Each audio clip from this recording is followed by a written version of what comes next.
Hi అండి, నమస్తే. Welcome back to ప్రభా కుకింగ్ ఛానల్.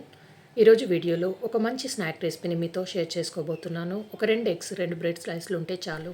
సూపర్ టేస్టీగా, క్విక్గా ఎగ్ స్నాక్ని ప్రిపేర్ చేసుకోవచ్చు. వీటిని మార్నింగ్ టైంలో చేసుకోవచ్చు లేదా ఈవినింగ్ టైంలో స్నాక్గా కూడా చేసుకొని తినొచ్చండి. పైన క్రిస్పీగా, ఎంతో టేస్టీగా ఉండే ఈ స్నాక్ని ఇప్పుడు ఎలా చేయాలో చూద్దాం.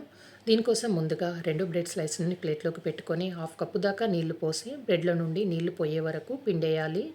ఇలా నీళ్లు పోయడం వల్ల బ్రెడ్ మెత్తబడుతుందండి. బ్రెడ్లో నుండి నీళ్లు మొత్తం పోయేలా ఇలా పిండిన తర్వాత ప్లేట్లోకి పెట్టుకొని ముందుగా నేను 2 ఎగ్స్ని ఉడకపెట్టుకొని తీసుకున్నానండి. వాటిని ఇలా గ్రేటర్తో గ్రేట్ చేసి తీసుకోవాలి.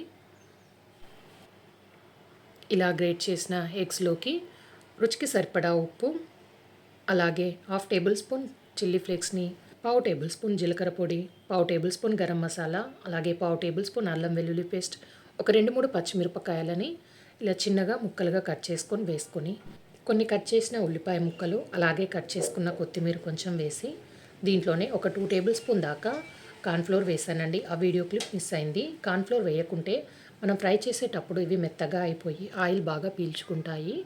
ఇలా అన్నీ బాగా కలిసేటట్టుగా కలుపుకొని ముద్దలాగా చేసి చేతికి కొంచెం ఆయిల్ని అప్లై చేసుకొని చిన్న బాల్ సైజ్ అంతా పిండిని తీసుకొని రౌండ్గా చేసి ఆ తర్వాత కట్లెట్ లాగా చేసుకోవాలి. ఇలా క్రాక్స్ రాకుండా కొంచెం వత్తి తీసుకోవాలండి. ఇలా చేసిన కట్లెట్ని ఇప్పుడు బ్రెడ్ క్రమ్స్లో కోట్ చేసుకోవాలి. ఎక్స్ట్రా ఏమన్నా ఉంటే వాటిని మొత్తం దులిపేసి పక్కకు ప్లేట్లోకి ఎన్ని కావాలంటే అన్ని చేసుకొని పెట్టుకోవాలి.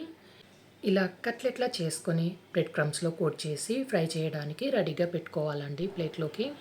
ఇప్పుడు మీడియంగా వేడవుతున్న ఆయిల్లోకి వేసుకోవాలి.